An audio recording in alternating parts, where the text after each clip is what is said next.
Hello, everybody. Mrs. Kipp from Syracuse Academy of Science and Citizenship back again with another lesson from Domain 10, A New Nation, American Independence.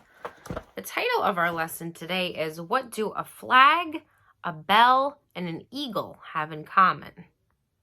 Any of you think about that since last time? What do you think? A flag, a bell, and an eagle. I don't know. We're going to have to wait and find out. Our objectives for today are to identify the U.S. flag, the Liberty Bell, and the bald eagle, and to explain the significance of the flag, the Liberty Bell, and the bald eagle as U.S. symbols. All right. Well, here's a flag, a bald eagle, and a bell. Let's see, what do they have in common? What do a flag, a bell, and an eagle have in common with each other?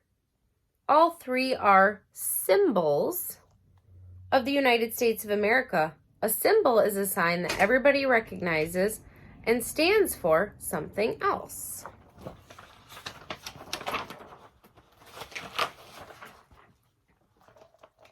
What does this symbol stand for?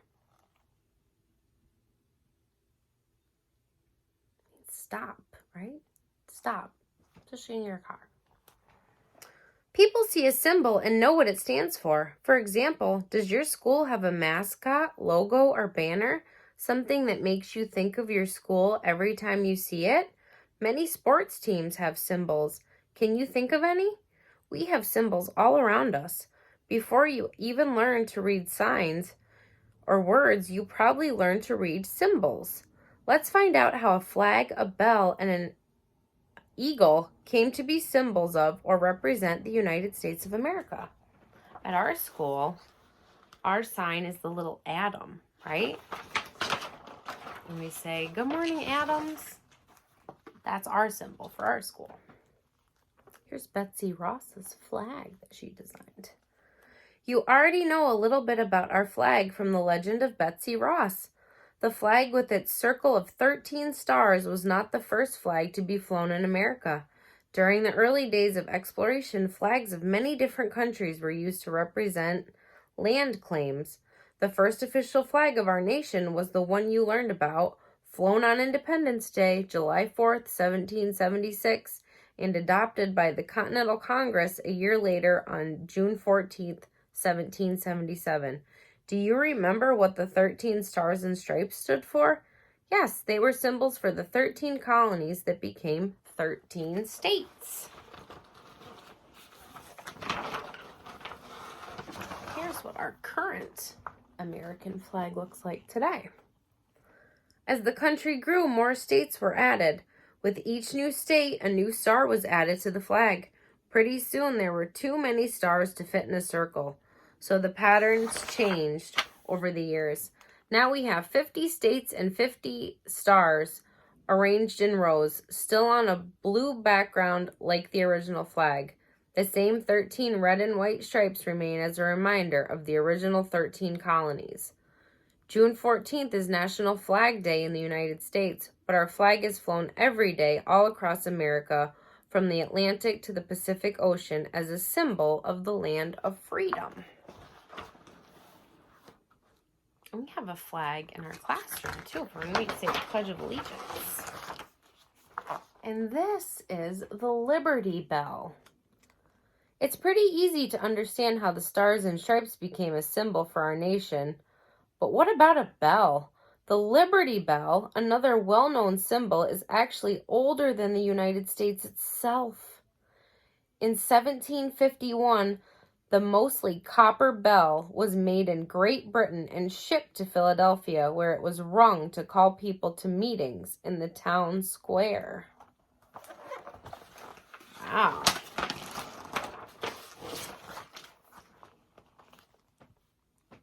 According to legend, the Liberty Bell may have been rung from the State House steeple after the Declaration of Independence was first read in July of 1776, but we don't know for sure.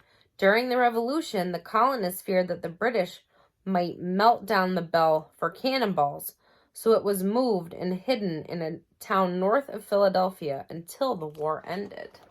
Good thinking. And this is it. This is the Liberty Bell. Over the years, the bell cracked and was repaired several times.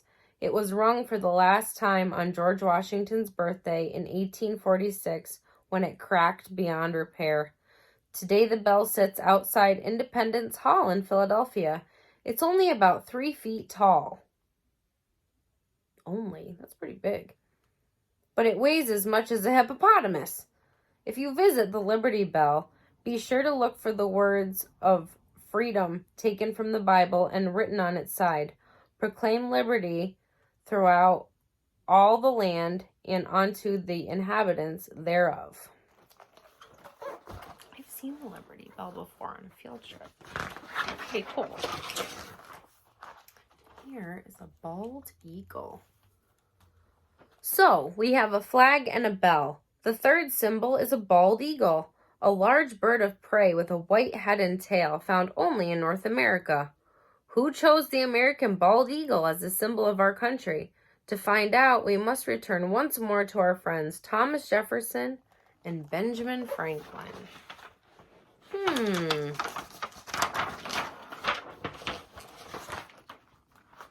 Well, this is a turkey, and this is a bald eagle. I wonder if it was a toss-up between the two. When the Second Continental Congress met and declared independence from Great Britain, they also decided that they needed an official seal. A seal is an official image or mark. Benjamin Franklin, Thomas Jefferson, and John Adams met to design the seal. They talked about using an eagle on the seal, but Franklin said, "No, I don't agree. I think that a turkey would be a much better symbol of our country than an eagle." As there was not much time, the men only agreed on part of the seal that year. A statement later read, "E pluribus unum," which in Latin means, "out of many, one." They chose this saying because they were making one nation out of many separate states. It looks like the eagle won. It was not until 6 years later, in 1782, that the bald eagle, a symbol of a long life, strength, and freedom, was officially added to the seal. On the seal, the bald eagle holds an olive branch for peace in one of its talons. In the other, it grips a bundle of 13 arrows, symbolizing the power of war. Covering its breast is a shield of red and white stripes, and around its head, a crest with 13 stars. If you look carefully, you might be able to read the words written on the scroll in its bill. E pluribus unum, out of many, one. Right there.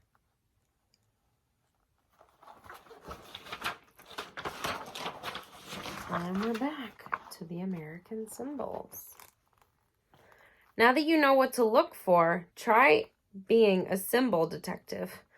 As you go through your day, be on the lookout for flags, bells, and eagles, symbols of freedom, and reminders of our country's founders who fought for our freedom long ago.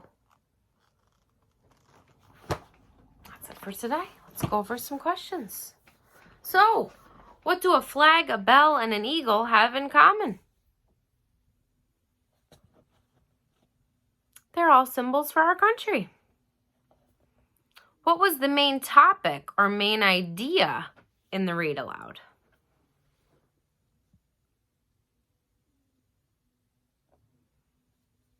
Our nation has many symbols, including a flag, a bell, and an eagle. This read aloud also discussed why those 3 items are symbols of our nation. All right. An important vocabulary word from today's lesson is the word symbols. In the read aloud, you heard all 3 are symbols of the United States of America. Symbols are images used to represent something else. Letters of the alphabet are symbols of the sound we use to speak. Tell about some symbols that you know about. try to use the word symbol when you tell me. What are some symbols that you know?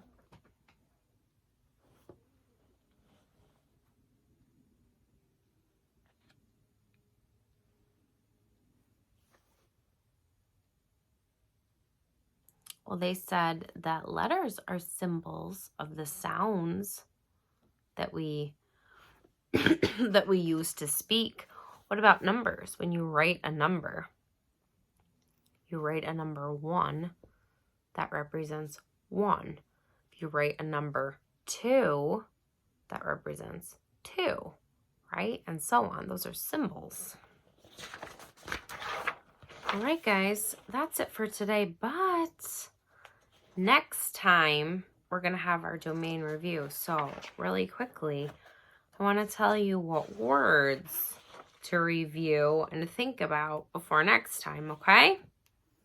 They're just vocabulary words. I'm just going to tell you the words, okay?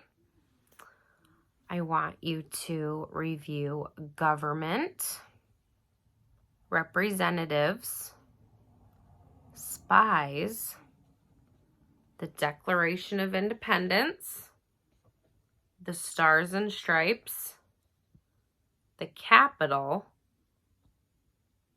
president, justice, bald eagle, symbols, freedoms, independent, struggled,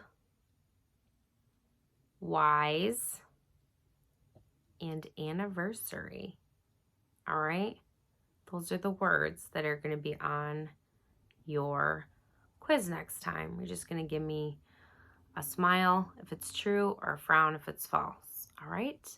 I miss you guys. I will see you next time. Bye.